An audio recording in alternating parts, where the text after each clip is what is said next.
I have one of the brightest basketball minds on the planet joining me next. We're going to talk about what the Warriors are going to do with their 19th pick. We're going to talk about Kuminga and Moody's development and so much more. This is Locked On Warriors. You are Locked On Warriors, your daily Golden State Warriors podcast. Part of the Locked On Podcast Network, your team every day.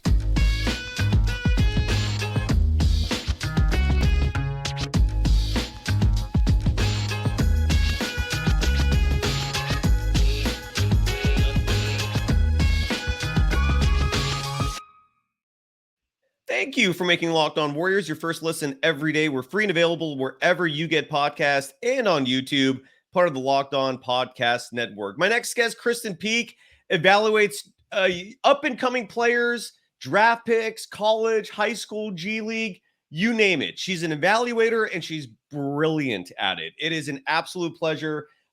Anytime Kristen Peek has a moment to come on our show, you can follow Kristen on Twitter at Kristen Peek. She covers the NBA draft and so much more for Yahoo Sports. Are you still doing the Roto World stuff as well? No, it's Rivals. So basically, it's like, I just did a radio hit today, and they're just like, "Oh, it's draft season. It's draft season." I said, "Yeah, it is draft season, but it was U16 tryouts for USA basketball." So I went and I saw Cameron Boozer, who's like the next one up. I saw Darren Peterson. I saw this other kid, Tyron Stokes. So I saw them with the NBA scouts, and then it was Pangos All-American Camp in Las Vegas.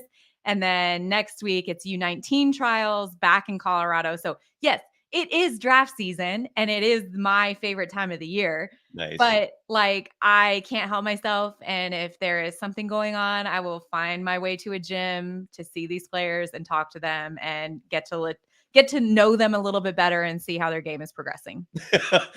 Kristen, you are my cheat sheet when it comes to mock drafts. Like one of my roles with the Locked On Podcast Network is I participate in the mock draft every year. And my strategy is very simple. I go to your author page at yahoo.com. I find what your latest mock draft is. And either I just literally read off who you picked with the 19th pick for the Warriors. And if that player is taken, I then go up the list and see who hasn't been taken yet. I'll do a little research, but I trust you. I mean, I've been interviewing you for nearly 5 years now. You used to come on with myself and Rick Barry. You were incredibly prescient in letting everyone know James Wiseman is not the right pick at number 2 for the Warriors. We'll delve into that later. But I respect you tremendously, maybe more so than anyone else in the basketball world. You know what you're talking about. You played as well yourself. And let's get into the Warriors, the Golden State Warriors. This is a Warriors program. They have the 19th pick in the draft this year. Their longtime president of basketball operations and general manager Bob Myers has stepped down. So we don't really even know who is in the war room making this pick for the Warriors. Myers is technically under contract till June 30th. I highly doubt, but who knows? But I highly doubt he's going to be there involved in this. It could be Mike Dunleavy Jr. It could be Joe Lacob and his son. Regardless, in your opinion, who should the Warriors go with the 19th pick? And just to add to that, do you even think they'll keep it? I mean, they can't legally trade it, but they could always figure out a way to do so. But what do you think the Warriors are doing with the 19th pick? And what do you think they should do? That might be two different questions entirely. Well, I'll answer this a couple different ways. Yes, okay. I think they'll keep it. And the reason why I think they'll keep it is because they can't, it's a win-win situation in the sense where it's they keep it and they draft a young player coming up that they can stash and develop alongside all the other young players that they've drafted the last few years, right? And if they were to trade it, it's trade it for what? I'm sorry, but even the next year and then the following year after that, the draft and the talent kind of dips off a little bit. So it's what are you trading for? This is literally the last draft class of the hoorah, the last hoorah before we see a dip in talent, before current incoming juniors hit the draft scene, and mind you, I do think that there will be some reclassification happening between some of the top players in high school right now, reclassing up because they recognize that these next couple draft classes are a little bit weaker, so they can capitalize on that. But all that to say is 19 is actually a fun little position to be at. And I'll tell you, because you have to do your scouting. It's not, oh, okay, we're not at 4, so we're going to take the best available prospect that everybody else hasn't taken. It's like Right. at 19, you actually have to do the scouting. You have to watch a lot of film. You have to really believe that this player is going to come in and be good for the culture of the Warriors. They're going to be a good secondary piece along the unit that they're trying to build after the dynasty is done. And so I always let like the 18, 19 to 22, 23 draft picks are some of my favorite. And Interesting. yeah, because you have to do the scouting. It's so fun. You can't And wing it. You you can wing cannot it, wing it. right? And Yeah. and whoever they pick, you know that they are wholeheartedly, they believe in that player, because it's not like, there can be surprises, sure, at 19. Right. 100%. Like, we've seen it. We even saw it with Cam Johnson, where he went 11 to the Phoenix Suns. So it just takes one team to believe in you. Yeah. And I know, the Warriors and what they value and what they're looking for. That pick at 19 is going to be instrumental in the success of the team moving forward as a secondary unit.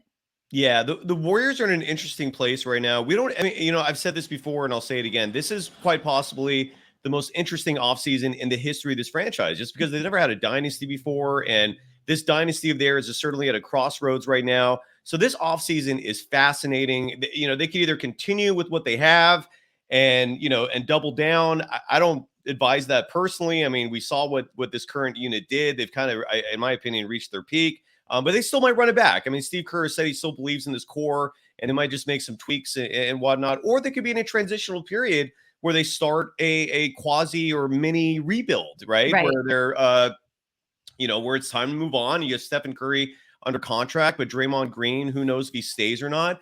Klay Thompson's in the final year of his deal, and he's aging. Who knows if it was just a matter of conditioning or if this is just who he is now. He's peaked. It's very possible. So then this pick is potentially instrumental.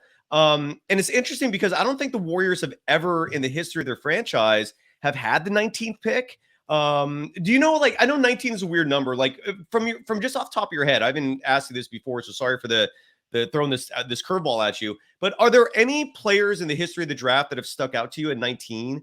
Or maybe in that range that have blossomed and turned into great players, or is that a total? No. I like Cam Thomas is the first one to come to mind. To Brooklyn, the Brooklyn Nets took at, I think it was 23, and it took him a few years, but he became the youngest player in NBA history to have 3 games back to back with 40 plus points.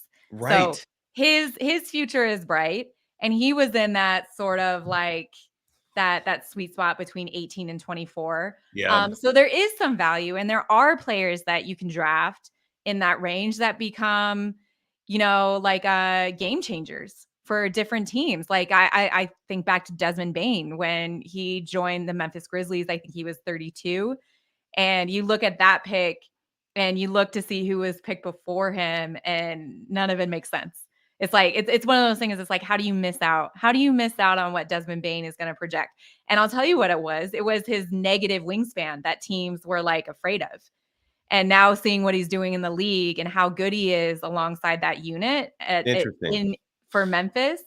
I mean, so that's what, like, I love this draft class because, we've got star power, Victor Wembanyama, Scoot Henderson, the Thompson twins, everybody at the top I love. But I also love these other players, like even just watching the finals and the playoffs, looking at Caleb Martin. And, I see Jaime Jaquez from UCLA, and I'm like, oh my gosh, this player, Jaime, could be the Caleb Martin in this draft. So if other teams are recognizing that right now, Jaime is a projected late first, early second round draft pick. And if they start seeing those similarities that I'm seeing, and I'm assuming they are, because if I see it, then that means people who do this for a living and scouting are seeing it as well. We might see him climb up draft boards. Interesting. When we come back, I want to hear from you who you think the Warriors are actually going to take with the number 19 pick. Because it's coming up soon, and I have one of the brightest minds on the planet joining me in Kristen Peek.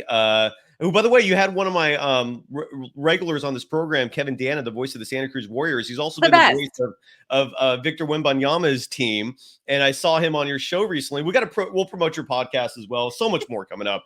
Got to give some love first to one of our now longtime sponsors, Gametime. And Gametime's all about getting tickets, and it's about getting tickets with a low price guarantee. So let's say last minute you want to get a ticket to an upcoming concert that's nearby. Gametime's the app for you. It's first of all, if you use the promo code Locked On NBA, you get $20 off right off the bat. On top of that, let's say you buy tickets to one of your favorite concerts, and it turns out you find those same seats in the same row and section on another dealer's website or app that's priced less. They will make up the difference. That's called a low price guarantee. And you can wait till the last minute with Gametime. That's one of the perks for you. So go check it out, go download it, and enjoy whatever game, whatever concert you're going to. Check out Gametime and download the app today. You are Locked On Warriors, your daily Golden State Warriors podcast. Part of the Locked On Podcast Network, your team every day. Thank you for making Locked On Warriors your first listen every day. For the everydayers, Howard Beck joins me tomorrow. We're going to talk about the Warriors with the legendary sports journalist himself. But right now, I got the great Kristen Peek. You can follow her on Twitter at Kristen Peek.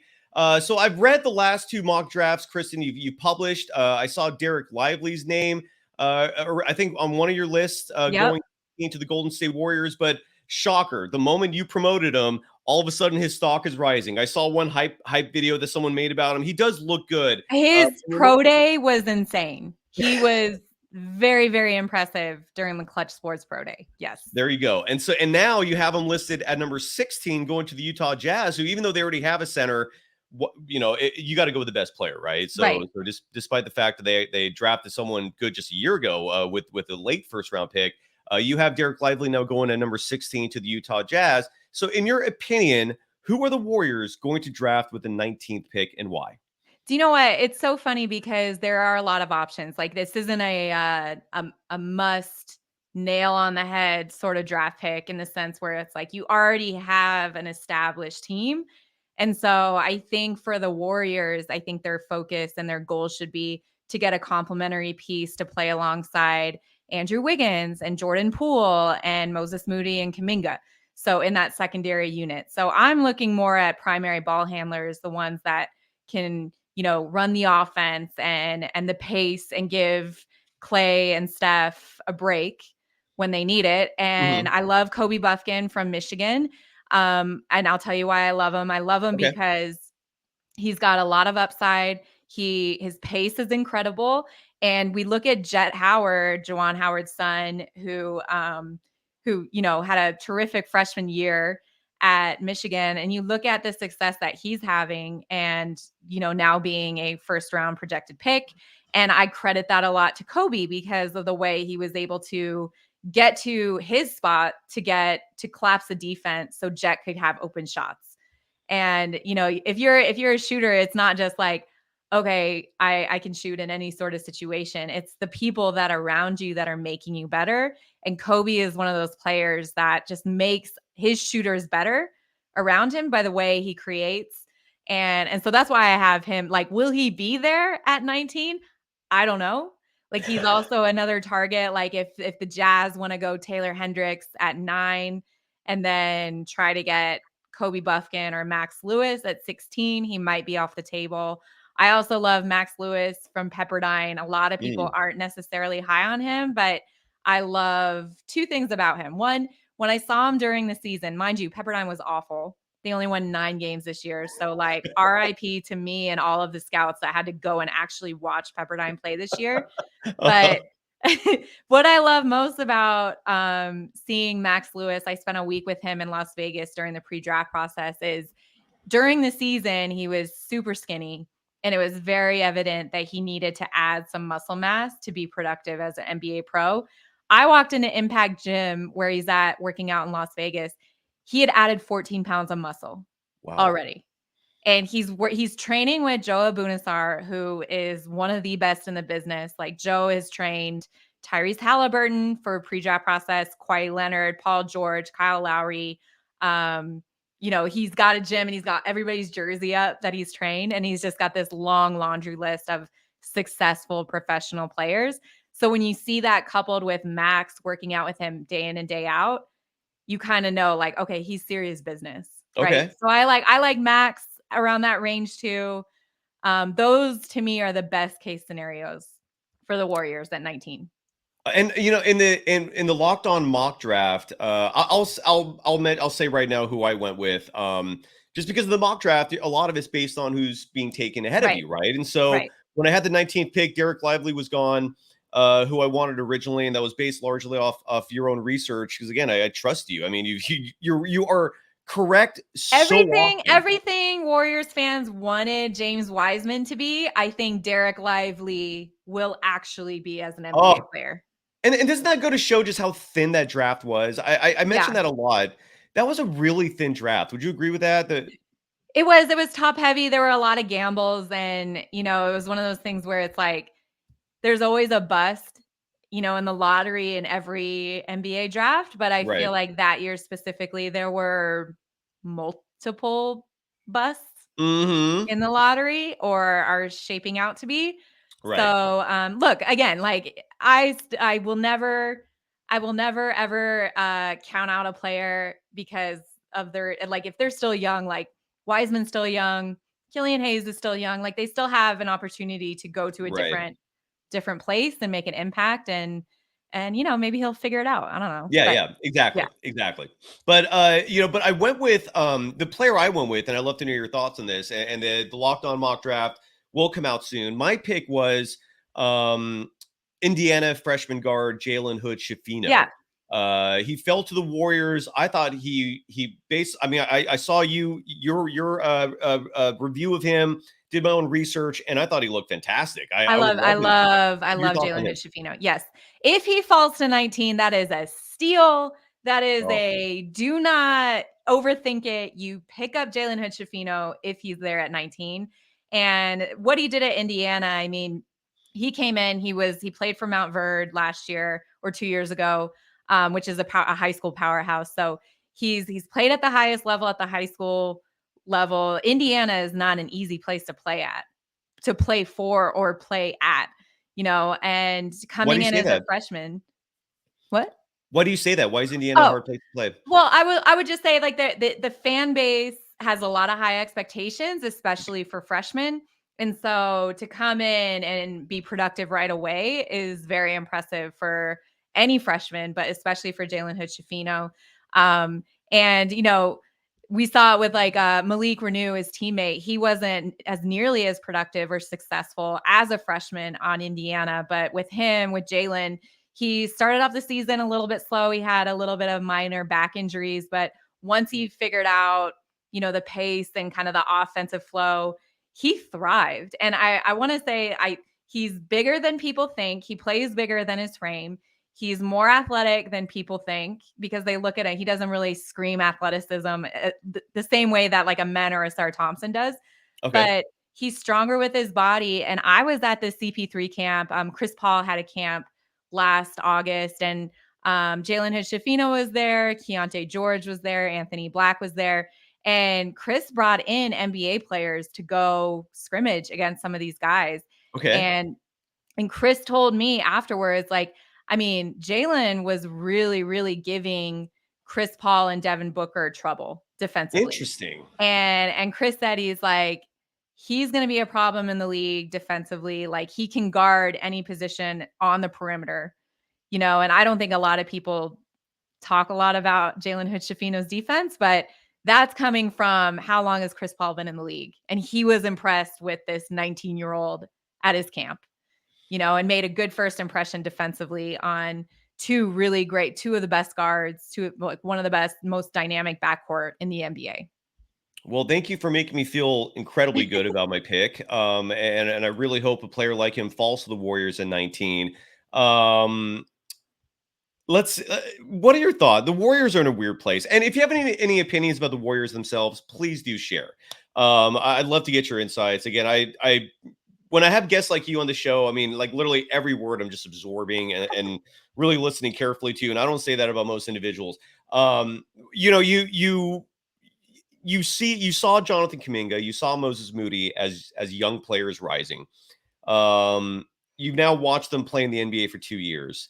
I thought they were misused this year. I guess I'm curious to know, what are your thoughts on these two players? Like, if they get real run, do you think they can turn into solid players? Do you think the Warriors should maybe trade them? I don't know. Your thoughts on Kuminga and Moody? I will say this. I mean, I know they're frustrated, both of them, with their role on the team. I think, for Kuminga especially, like, he has been the guy his entire career. Like, he was at one point the number one player in high school, so Right. to go from that to the situation that he's in right now with the Warriors, and having just to like wait his time and trust the process and trust the coaching staff, it's got to be frustrating. And I know Moses is frustrated too, but Mo is in a different situation in the fact that he's always been the secondary guy in his career. He played at Mount Verde behind, alongside, whatever you want to call it, Cade Cunningham, Scotty Barnes. They were like the guys. Okay. And Mo was just, the secondary piece. He was the same way in AAU ball. He was the same way with Team USA for USA basketball. And it wasn't until he got to Arkansas where we really saw him start to like bloom as more of a primary guy, as a shooter. And so now to take that step back again and learn and wait his time, I think he's having an easier time adjusting to his role in the NBA. I don't think Kuminga is, but both of them, I mean, I think people are quick to look at what they were as high school prospects and not really take into consideration, one, how hard it is to just make the NBA. Mm-hmm. And two, how much even harder it is to stay on an NBA roster year after year. And so once you take that into consideration, and if you're hearing like management and the coaching staff saying like, no, we want to invest in you, you are next up, please be patient, please trust us, then I think they'll be fine. But they need to see some more minutes to get more growth and to get more confidence. And I'm sure it's like it's making them mad where they're not seeing a lot of minutes, and then you're seeing other players that are in your draft class that are playing meaningful minutes in 82 games a year. Right. Right. And that's a part that I feel like is lost on a lot of people, is you do have to understand these two players' perspectives and where they came from leading to where they are now. And they're young. So, you can't just just throw them certain scenarios and say, deal with this, suck it up. It's not that simple. And I sometimes feel like that's the oversimplification that's being forced on them. I'm with you. I really hope they do play next year. On that note, another young player on the Warriors is Jordan Poole, who, even though his scoring went up this year, he did regress in a lot of departments. Jordan was up and down. Yes. Yeah. What are your thoughts? Yeah. I mean, and look, the Draymond thing did not help anybody's situation at all in Golden State. Right. And even I saw a video, or maybe it was a tweet at the end of the season, when a reporter asked Steph Curry, what is the key to the success for this Warriors team moving forward and next season? And all he did was he pointed to Jordan's locker and he said, he's the key. He is the one, because he's one of the, like, you can plug him in alongside Steph and Clay, or he can run the secondary unit on the wing. Right. So he's kind of that interchangeable player right now in this offense for Golden State. So he needs, I think Steph's right. He's the key. Like, he needs to be more consistent next year. He needs to find his voice, find his footing. Do him and Draymond need to be best friends? No, we already know that. But it's crazy to me that, not that it was like swept under the rug right away, but the fact that people were just like accepting of what happened quicker than I expected. But we on this show, my co-host and I, Kylan Mills, she joins me 2-3 days a week, and we've both been saying that all year. It was weird the way they handled that situation. I don't think they handled it as well as they could have.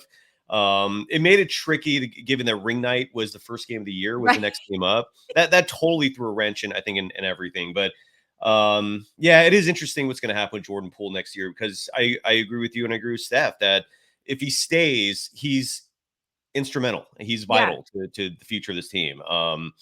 And growth is going to be needed from there. What you said. So I host another show with NBA Hall of Famer Rick Barry, and he loves you as well. Like you got his attention right away. That was my first kind of hint that, okay, maybe this person knows what they're talking about, because it's hard to impress Rick. You impressed them. And you came on back in 2019, 2020, telling us in the audience, yeah, you weren't really stoked on the James Wiseman pick. Kudos for being 100% correct on that, even though you're right. Still remains to be seen, but it didn't work out with the Warriors. So, and they got nothing for that. Nothing for the number 2 pick in the draft. They just gave it away for basically nothing. A player that they had a year ago, they just got him back. That's what happened. Right. That's the reality of it. But there they are. But Rick, the other day on the other show I host, the Rick Barry show with the Hall of Famer, he brought up a name. It was a player that he drafted in his Big 3 draft. He's a head coach in the Big 3, Ice Cube's 3-on-3 league. And this is a player that he drafted, and he saw the workout tapes. He saw him in real life and fell in love with him. And he thinks this player could, if he's signed by the Warriors, could be a sort of Nikola Jokic type player. And the player is Jalen Johnson, who was most recently with the Pistons G League organization, played for Louisville in 2014-15. I don't know how familiar you are with him. Wouldn't surprise me if you are, but would totally understand if you're not. Any thoughts on Jalen Johnson, who last played for the Motor City G League team, and a player that's Rick Barry thinks would be terrific on the Warriors? Your thoughts? Do you know what? Like I know a little bit about him. He's not someone that, like, if I saw him, he would give me a giant hug like JK or Mo. Right. But the thing I will say about that is, like, you can always look and see a player, especially from Rick Barry's perspective, like, oh, he would totally be able to slide in and work on this or work. But you also have to keep into consideration the age and the wear and tear. And he might be great for this Big 3 tournament, but how does that translate to 82 games? And how does that translate to the pace, especially the pace at which the Warriors play? Right. So good call. Like I understand it, because he's very skilled, but is he the missing piece of the plug and play to make the Warriors this, like, great championship winning dynasty whatever again? He is not the first name that I would think of. But Fair enough. Rick fell in love with the passing. He sent me these clips of Jalen Johnson doing like the one-handed, like palming the ball type thing that Jokic loves doing. And he's 6'9", 6'10", 230. But you're right, he's going to be 27 next year. And I just thought I'd bring him up just because Rick was smitten with the kid. You hobnob with a lot of NBA executives, a lot of high-profile individuals. We're wrapping things up here. Thank you so much for taking time today, Kristen. And in all likelihood, we don't know this for sure, but chances are Mike Dunleavy Jr. is going to be the next GM of the Golden State Warriors. I know you've crossed paths with him a lot through your years, and I'm just literally saying that off the top of my head, just because it's an assumption. Correct me if I'm wrong, but I'm guessing you have. Any thoughts on Dunleavy Jr.? Because I don't think many people understand whether or not he has a brilliant basketball mind, whether or not he's the right person for the job.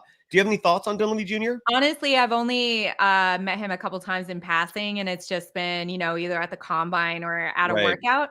So he's not like, I have a lot of friends in the industry. I have a lot of scouting friends. Yes, I know a lot of the GMs, but he is someone that I do not know. Interesting. So okay. All right. He remains an enigma. Great. Yes. But listen, the Warriors are I would put the Warriors up there in terms of, like, the culture and who they bring in. Like, they're up there in terms of respect wise around the league, similar to the Spurs. Like, the Spurs is, for all accounts, an outstanding organization, a stand-up organization. Like, they get a lot of respect. The Warriors are very similar in terms of, like, peer-to-peer respect. And so whoever they bring in is going to be someone that not only that they believe in, but also it's going to get like a golf gentleman's clap, I think, from other people. It's not going to be one of those hires where people are like, whoa, what's happening Right. here? They haven't reached out to you, have they? No. Do Okay, you know that's a what's shame. funny is like every year NBA teams are like, "Oh, KP, when are you going to make the jump to the NBA?" Yes. And I've always said, I'm like, "Listen, I am always willing to have that conversation because I love basketball. I just want to be in the gym. That's it." So if it's the right situation, then yeah, let's have the conversation. But I think these NBA teams also want me to stay where I'm at because I can move around and talk to whoever I want. I can talk to the mothers. Like I had Anthony Black's mom texting me yesterday, which dress do you like better for draft night? Like that's how like she sent me, I sent her a Christmas card of me and Gary, my dog. Like she sent me a Christmas like Anthony Black calls me bonus mom. Like it's so I think NBA teams like that I can move around and get to know these kids more on a personal level so I can give them intel on who they are as individuals on draft night. So I think that's There you why I'm go. still doing mock drafts and And everything. you're doing incredible where you are. Yes, I see that. I've always said if I ever was a GM, you're the first person I'm calling because you're brilliant in your draft evaluations and your player evaluations. You understand the game. You played in college, whether or not that's relevant or not. You have a playing experience, and that doesn't hurt. And you mentioned Gary, by the way. I mean, this is an absolutely dog friendly program. If you follow Kristen on Instagram, same handle at Kristen Okay, Peek again. listen. Gary has become a celebrity. Do you know anyone? Because I don't post a lot of photos, but on my stories is where Gary makes his appearance. And Okay. and I'm at the NBA draft combine. I walk into the hotel and like Scoot Henderson is standing there, and Amena Nassar Thompson. And so I was like, "Hey, Scoot, whatever." I give him a hug, and he goes, "Hey, KP, how's Gary?" Like they don't even ask like, "Oh, how was your flight in? How are you doing, KP?" It's like, "Oh, how's Gary? Why did you How's bring Gary? Gary?" And He's a I'm rock like, star. "My dog?"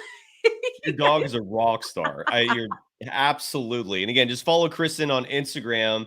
You can see pictures of Gary. The most recent one I'm seeing is I believe it's a 2-year birthday. I If know. I'm I not threw him a 2-year-old, like, yeah, love to it. infinity and beyond. I'm that. I never thought I would be that dog mom. I am 100% that dog mom. And there's nothing wrong with that. There's No. absolutely nothing wrong with that. That Gary is adorable. Yeah, all love for Gary. That's a handsome little boy. What do you think's going to happen? By the way, with speaking of the draft, obviously Wemby's going number one. Yep. Are the Hornets going to pick Scoot with number two? What do you think's going to happen there? I go back and forth all the time on what their best case scenario is. Look, it's Brandon Miller is the better fit if you're looking at fit over best available prospect. But then when Right. you look at Scoot Henderson and what he projects as an NBA guard, a mixture between a young Russell Westbrook and a healthy Derrick Rose, Ooh, how do you pass up on that? exactly. You draft him, you put him alongside LaMelo, and you figure it out. Exactly. Like nobody Exactly. wants to be the team that passes on the next, right? Exactly. And so Yeah. I think Charlotte will take Scoot at 2. At 3, it's either going to be Brandon Miller or Amen or Asar Thompson. And Yeah. then 4, who knows? I mean, Houston Right. is the Wild Wild West right now. 5, I think they're targeting Cam Whitmore. So if he's off the table, then it becomes, do we take a trade and trade down for someone like Taylor Hendricks or Jordan Hawkins towards the back half of the lottery? Like there's going to be a lot of different options, I think, after that 3 mark. And we're going to see some trades start to happen. You know, I think Orlando could do something with their 2 lottery picks and trade up. Yeah. I think the Jazz could do something with their 3 first-round picks and trade up. And this is really awful for me because I'm there on draft night waiting to interview these players, and I have to do draft grades ahead of time. So like these 2 weeks, I'm just like, how am I supposed to predict this? This is going to Well, be would this you is gonna agree be that awful. the 2 twins, like, you gotta try and keep them together, right? I mean, wouldn't it make sense to do No, that or no? I Not at mean, all? yeah, they would love that. It's not gonna happen. Okay, gotcha. Yeah. One of them, like Amen is the better primary ball handler, and then Asar is more of the wing. And so you're gonna see teams that don't necessarily that already have like an established backcourt, like Detroit. They're not gonna take Amen Thompson when you already invested in Cade Cunningham and Jaden Right. Ivey. I could see them taking Asar because you can place him alongside the perimeter more seamlessly. Absolutely. Yeah. I just feel like if they put them together, you'd just be getting so much more productivity out of both of them, It's right? so I mean, fun. yeah, I mean, exactly. I'm a twin. I'm an identical twin. So like this draft class with Amen and Asar, and then Taylor Hendricks is a twin as well. He's got a twin brother, Tyler. He's not in the draft class. Then you got Chris Murray, and his brother was drafted last year, number 4 to Sacramento. So I'm like I'm like a kid in the candy shop. I almost want to bring my sister out to the draft and just have it be like this twin convention. You should. What is your sister in basketball also? No. She's a stay-at-home mom with 4 kids and was like a biology teacher. That is 2 completely different paths. Yeah. That is fascinating. Thank you so much. Kristen, plug away. Promote everything you're doing. I know you have a relatively new podcast. Yeah. Plug away. Promote I've got a draft podcast leading up to the draft. It's called On the Clock with Kristen Peek. There was an episode, like you said, with Kevin Dana and also Victor Wembanyama's trainer, Tim Martin. We covered everything Victor Wembanyama. And then me and Fran Fraschilla from ESPN, the college basketball color commentary, we discussed Scoot Henderson and Brandon Miller. And then most recently, I had Adam Finkelstein on from 247 Sports, the director of scouting. He also does draft work. And we deep dived into the Thompson twins, Amen and Asar. So if you love the draft, you're going to love hearing me and whoever talk about it. Well, at a minimum, Kevin Dana, yeah. Oh my gosh, his voice is like incredible. I'm doing the color commentary for Victor's first finals game on Saturday. The fact that he's still playing meaningful minutes is insane. Incredible. I don't know if I'd be happy about that if I'm the Spurs, but yeah. I know. He's going to be playing all the way up to the draft, which is crazy. Incredible. You're absolutely right. It kind of shows also how different the culture is when it comes to basketball, different depending on the country. Right. It is fascinating. That's great. So you're color commentating one of Victor's. Me and Kevin Dana. He has to learn all the complicated French names and whatever. I just have to know 2 players, Victor and his teammate Bilal Coulibaly. That's it. Absolutely. There you go, Kristen. I can't thank you enough. It is always a pleasure having you on the show.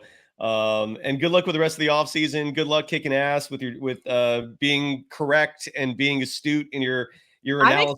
I'm excited to see what the Warriors do at 19. It's gonna be a fun pick. Oh boy, yeah, you and me both. All right, thank you so much, Kristen, and give Gary a huge hug and kiss for me.